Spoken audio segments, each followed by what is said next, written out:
at you today with a complete front porch rebuild. It's going to be a tear down and rebuild. We're going to be throwing up a roof structure. This is going to be entirely instructional, educational, and step by step. Most importantly, it's going to be all in one video for you today, guys. Obviously, first things first, we're going to demo this tiny stoop and we're going to turn it into a long running 20-foot wide front porch, and it's going to have a roof structure entirely over top.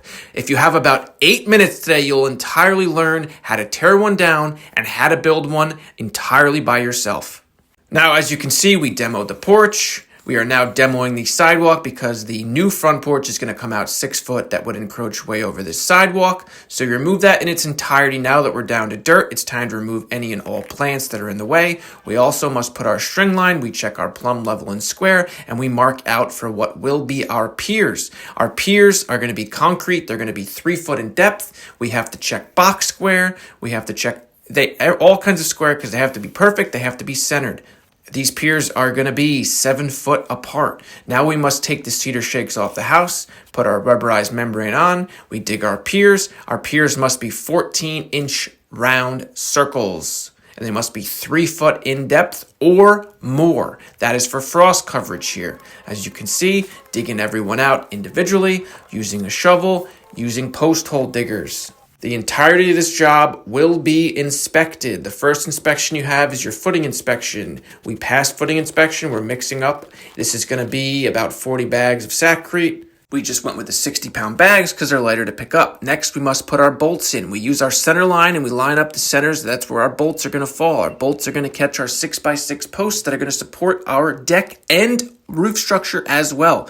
First things first, we put our ledger board on the back. We have our level line running all the way across. We lag in every 12 inches and we stagger between up and down, leaving at least 2 inches on the upper and 2 inches on the bottom of meat. You use pressure-treated lumber for this and all framing.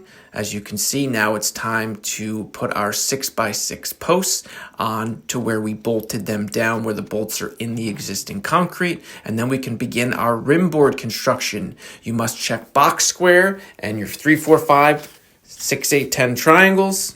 You're going to need a lot of hardware for this stuff, a lot of Simpson strong ties. You're going to need your corner brackets. You're going to need your mounting brackets for your 6x6.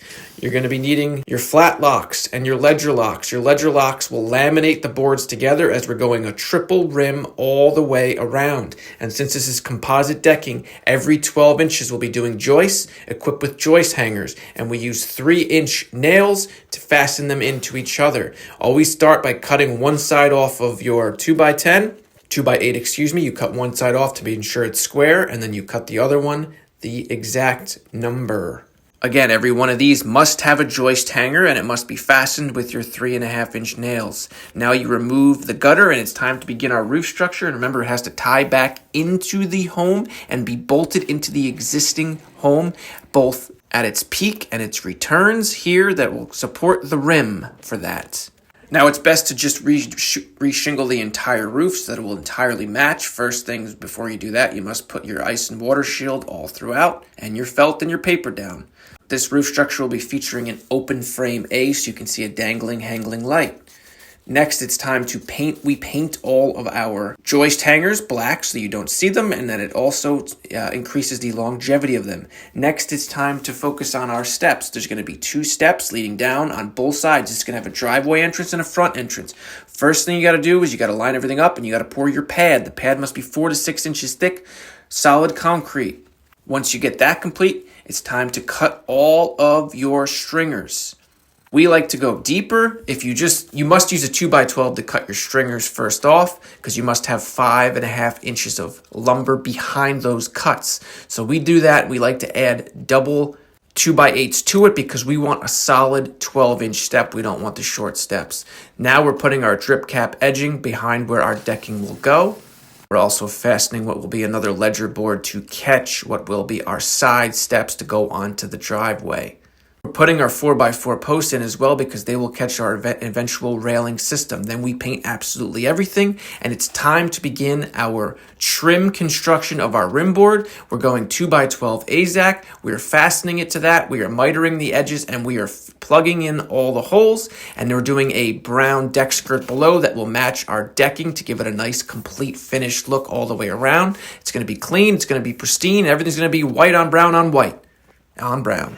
Once we get our rim done and our deck skirt done, we can do one of our steps, and then we can turn our attention to picture framing our decking. We have to notch around those 4x4 posts that support our roof structure and are also going to catch our railings. We like to make them very neat and cut and clean. You don't have to be as pristine as you're going to be wrapping those posts anyway, but it's good practice to do it. Like I said, we miter our cuts for our picture frame, and then we run from there. TimberTech only has color matched screws for these because they have those grooves on the bottom. So we use the color matched screw for the perimeter, and then we use our hidden fastener system as shown here for the rest of our decking. These deck boards are 20 foot in length, and we're running them all in one piece, so there is no seams. When it's all said and done, this deck will be 20 foot wide, or 20 foot 2 inches wide, I should say, by 6 foot. Then we turn our attention to doing our steps the exact way we did our platform. We notch around those posts. Once again, we fasten those on, and then we run in between. We have to rip both of our step treads down because it is bigger than one piece would be. So we literally just do 3/4 and 3/4. We leave the same gap everywhere, and it matches all the rest. Leave your AZAC protectant film on until the last thing, people. It keeps it clean and pristine. It keeps it nice and white. Now that all of our steps are done being constructed, it's time to put our covers on our 4x4 posts. We always leave them long and cut because you can't add on. Our rails and our post covers and everything's all going to be Fiberon. We all have a top and a bottom, a base and a base cap. Now it's time to do our Fiberon rail system. They want white rails, so we're going to be customizing these in size so that they match the rest of the porch, and we can cut them to our own creation as we have about 6'8" on finished posts, post to post. We want the railings, to sit no more than 3 inches off the deck. We also must evenly space the gap so that there's not a whole big gap against each post. So you have to line up where you're going to cut and make sure it is not too big. For this particular system, it's much easier to do the rails. You let it sit on the middle step and you make it match the back as shown here. And they have outside fasteners, so honestly, it's much easier and quicker to do the rails and just make sure everything lines up. We just have a couple more stair rail to do, and we'll be pretty much done this facet of it. We put the solar light covers on the railings as well, as the homeowner wanted it, and this nice white rail really makes it pop. It's finally time for the favorite part and favorite noise of the job, removing the AZAC covering. It is such a rewarding feeling because it means another beautiful job is done. All we have left is the electricity. We're going to be having a fan, a hanging light, 2 LED hockey pucks, and it's really going to bring everything together. Here is our finished look. It's a really clean look. We just have to paint those cedar shakes to match the rest of the house. We're taking you through a nice slow-mo video so you guys get to see every single asset and facet of it. Thank you so much for watching. It's one of my favorite porch builds.